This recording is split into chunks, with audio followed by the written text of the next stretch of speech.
As a యాంకర్గా Suma గారు ఏంటో మాకు తెలుసు, యాజ్ ఏ యాక్టర్గా కూడా తెలుసు మాకు. యాజ్ ఏ మదర్గా ఇంట్లో ఎలా ఉంటారండి? ఎప్పుడు మాట్లాడుతూనే ఉంటారు అలాగా? మైక్ లేకుండా చూసింది ఇంట్లో మీరేనేమో కదా? లేదు సార్, అంతే సరదాగా ఉంటారు.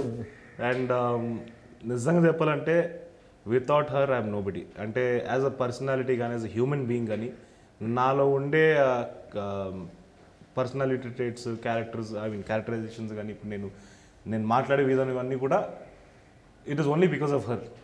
నన్ను చాలా అంటే లైక్ ఇప్పుడు మీరు ఇందాక చెప్పినట్టు నేను పుట్టిన తర్వాత she wanted to make sure పిల్లోడితో టైం స్పెండ్ చేయాలి, అది చాలా ఇంపార్టెంట్ వాడి లైఫ్కి అని తను ఆ డిసిషన్ తీసుకుంది. సో అది నా బిహేవియర్లో కానీ ఇవన్నీ డెఫినెట్గా రిఫ్లెక్ట్ అవుతాయి నేను పెరిగిన తర్వాత. సో అలా చాలా కేర్ తీసుకుంది ఆ విధంగా. So I'm very very happy about that. ఈవెంట్స్కి వెళ్ళినప్పుడు ఇలా మాట్లాడని ఏమైనా గైడెన్స్ ఇస్తుంటారా? తక్కువే సార్. అంటే లైక్ ఈవెంట్స్కి వెళ్ళినప్పుడు మేబీ నేను ఆవిడతో రన్ చేసుకుంటాను. నేను ఒకటి అంటే లైక్ ఒక ప్లాన్ ఆఫ్ యాక్షన్ వేసుకొని ఎస్ ఇది అనుకుంటున్నాను నేను, ఓకేనా అని అడుగుతా, ఓకే అంటాను అంతే. దాంతవరకే ఉంటుంది. ఇంట్లో డిసిజన్ మేకింగ్ ఎవరిది? డిసిషన్ మేకింగ్ దేని గురించి సార్?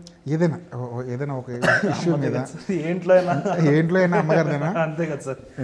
యా అంతే. యా, వేరే డిస్కషన్ ఉండదు. వేరే డిస్కషన్ ఉంటుంది శివగామి అంతే సార్.